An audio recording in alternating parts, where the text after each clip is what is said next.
فيلم احمد واحمد من بطولة احمد السقا واحمد فهمي، ومعاهم في البطولة جيهان الشماشرجي، مجموعة من ضيوف الشرف طارق لطفي وابراهيم الحجاج وسامي مغاوري وغادة عبد الرازق وحاتم صلاح. دول يعتبروا حاتم صلاح من نجوم الفيلم، بس يعتبروا اغلبهم ضيوف شرف. فالفيلم بشكل عام الفيلم عجبني جدا جدا جدا، رغم ان انا ما شفت الاعلان الرسمي ما كنتش متفائل قوي، بس الفيلم حلو بصراحه، معمول كويس يعني، فاجئني بصراحه. بس ده مش غريب على مخرج كبير احمد نادر جلال، ومعاه احمد السقا واحمد فهمي، وده اول بطوله ما بين احمد السقا واحمد فهمي في فيلم.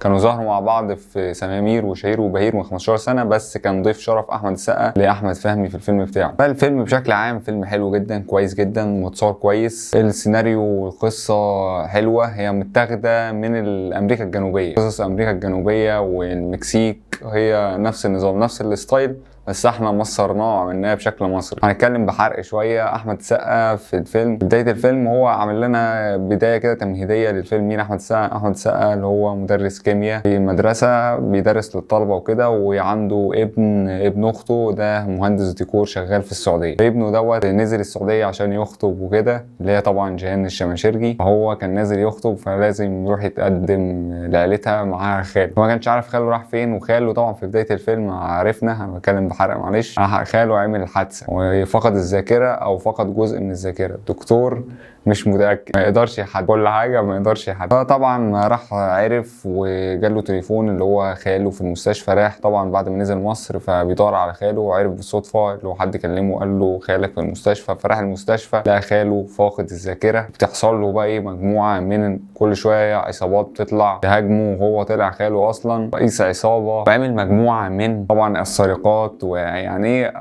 خاله لبط بالاخر يعني، عمل بقى ليه في كل حاجه. فطبعا خاله مش فاكر حاجه، وهو بيتعرض بقى كل عصابه بتطلب منه حاجه معينه،